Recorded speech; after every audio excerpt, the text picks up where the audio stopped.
ಗಡಿ ಜಿಲ್ಲೆಯಲ್ಲಿ ಜನತಾ ದರ್ಶನ ಕಾರ್ಯಕ್ರಮ ನಡೆಸಿದ ಜಿಲ್ಲಾಧಿಕಾರಿ. ಬೀದರ್ ಜಿಲ್ಲೆಯ ಔರಾದ್ ಪಟ್ಟಣದ ತಹಶೀಲ್ದಾರ್ ಕಾರ್ಯಾಲಯದಲ್ಲಿ ಜಿಲ್ಲಾಧಿಕಾರಿ ಗೋವಿಂದ ರೆಡ್ಡಿ ಅವರ ನೇತೃತ್ವದಲ್ಲಿ ಜಿಲ್ಲಾ ಮಟ್ಟದ ಅಧಿಕಾರಿಗಳ ಸಮ್ಮುಖದಲ್ಲಿ ಜನತಾ ದರ್ಶನ ಕಾರ್ಯಕ್ರಮ ನಡೆಸಲಾಯಿತು. ಜನರ ಸಮಸ್ಯೆಗಳನ್ನು ಆಲಿಸಿದ ಜಿಲ್ಲಾಧಿಕಾರಿಗಳು ಸಂಬಂಧಿಸಿದ ಅಧಿಕಾರಿಗಳನ್ನ ಸಮಸ್ಯೆಗಳನ್ನು ಕೂಡಲೇ ಬಗೆಹರಿಸುವಂತೆ ಸೂಚಿಸಿದರು. ಇದೇ ಸಂದರ್ಭದಲ್ಲಿ ಆಗಮಿಸಿದ ಕೆಲವು ಸಂಘಟನೆಯ ಕಾರ್ಯಕರ್ತರು ಪ್ರಭಾವಿ ವ್ಯಕ್ತಿಗಳು ಪಟ್ಟಣದ ಸ್ಮಶಾನ ಭೂಮಿಯನ್ನ ಅತಿಕ್ರಮಣ ಮಾಡಿಕೊಂಡಿದ್ದಾರೆ, ಕೂಡಲೇ ತೆರವುಗೊಳಿಸುವಂತೆ ಜಿಲ್ಲಾಧಿಕಾರಿಗಳಿಗೆ ಮನವಿ ಸಲ್ಲಿಸಿದರು. ಸರ್ಕಾರಿ ಶಾಲೆಯ ಶಿಕ್ಷಕರು ತಮ್ಮ ಕರ್ತವ್ಯವನ್ನು ಮರೆತು ಶಾಲಾ ಅವಧಿಯ ಸಮಯದಲ್ಲೇ ಇತರೆ ಕಾರ್ಯಕ್ರಮಗಳಿಗೆ ಹೆಚ್ಚಾಗಿ ಭಾಗಿಯಾಗುತ್ತಿದ್ದಾರೆ ಹಾಗೂ ಕೆಲವು ತಾಂಡಗಳಲ್ಲಿ ಶಿಕ್ಷಕರು ಮಧ್ಯಾಹ್ನದ ಸಮಯದಲ್ಲಿ ಶಿಕ್ಷಕರೇ ಇರುವುದಿಲ್ಲವೆಂದು ಶಿಕ್ಷಕರ ವಿರುದ್ಧ ದೂರು ನೀಡಿದರು. ಆಹಾರ ಇಲಾಖೆ ಅಧಿಕಾರಿಗಳು ನನ್ನ ರೇಷನ್ ಕಾರ್ಡ್ ರಿಜೆಕ್ಟ್ ಮಾಡಿದ್ದಾರೆ ಎಂದು ಸಾರ್ವಜನಿಕ ವ್ಯಕ್ತಿಯೊಬ್ಬರು ದೂರು ನೀಡಿದ್ದರು. ಯಾರು ಹಣ ಕೊಡುತ್ತಾರೆ ಅವರಿಗೆ ಮಾತ್ರ ರೇಷನ್ ಕಾರ್ಡ್ ಆಗುತ್ತದೆ ಎಂದು ಆರೋಪ ಮಾಡಿದರು.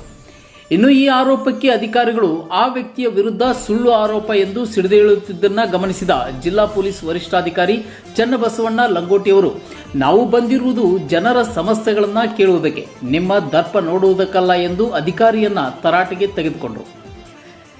ಈ ಸಂದರ್ಭದಲ್ಲಿ ಜಿಲ್ಲಾ ಪಂಚಾಯತಿ ಮುಖ್ಯ ಕಾರ್ಯನಿರ್ವಾಹಕ ಅಧಿಕಾರಿಗಳು ಹಾಗೂ ಜಿಲ್ಲೆಯ ಮತ್ತು ಔರಾದ್ ತಾಲೂಕಿನ ಬಹುತೇಕ ಎಲ್ಲ ಇಲಾಖೆಯ ಅಧಿಕಾರಿಗಳು ಈ ಸಂದರ್ಭದಲ್ಲಿ ಉಪಸ್ಥಿತರಿದ್ದರು. ಕ್ಷಣದ ಸುದ್ದಿಗಾಗಿ ನೋಡ್ತಾ ಇರಿ, ಇದು ನಿಮ್ಮ ನಾರಂಜ ಎಕ್ಸ್ಪ್ರೆಸ್.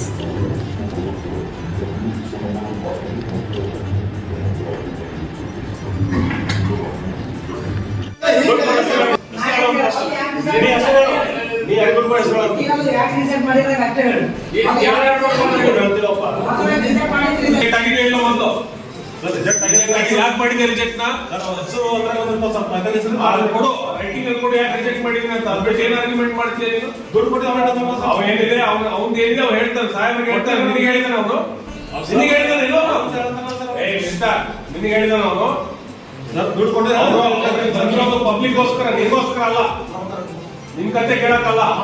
ರೈಟಿಂಗ್ ಏನ್ ಕೊಟ್ಟಿದೆ ಕೋರ್ಸ್ ಅಷ್ಟೇ.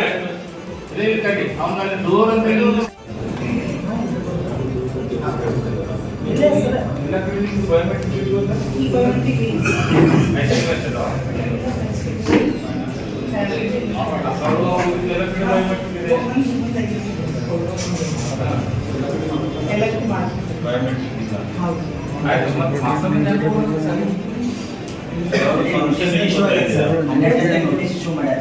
ಒಂದು ತಿಂಗಳೇ 12 ಟೀಚರ್ಗಳಿಗೆ ನೋಟಿಸ್ ಇಶ್ಯೂ ಮಾಡ್ಯಾರ. ಹಿಂಗೆಲ್ಲ ಚಟ್ಟ ಬಡಿಸ್ತಿದ್ದಾರೆ. ಬಟ್ ತಾನಾಗೋದೆಲ್ಲ ಕೋಲ್ ಸಮಸ್ಯೆ ಆಗುತ್ತೆ. ಸ್ಕೂಲಿಗೆ ಬರ್ತದೆ ಸರ್.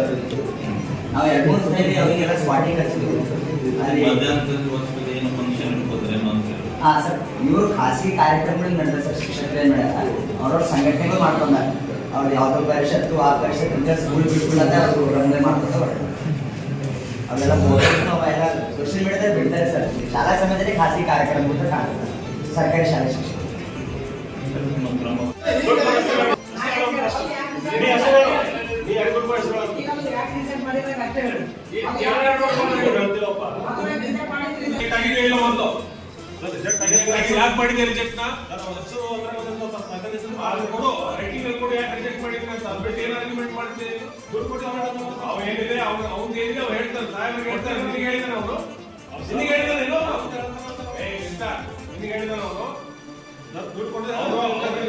ಪಬ್ಲಿಕ್ಗೋಸ್ಕರ ನಿಗೋಸ್ಕರ ಅಲ್ಲ, ನಿಮ್ ಕತೆ ಕೇಳಕ್ಕಲ್ಲ. ರೈಟಿಂಗ್ ಏನ್ ಕೊಟ್ಟಿದೆ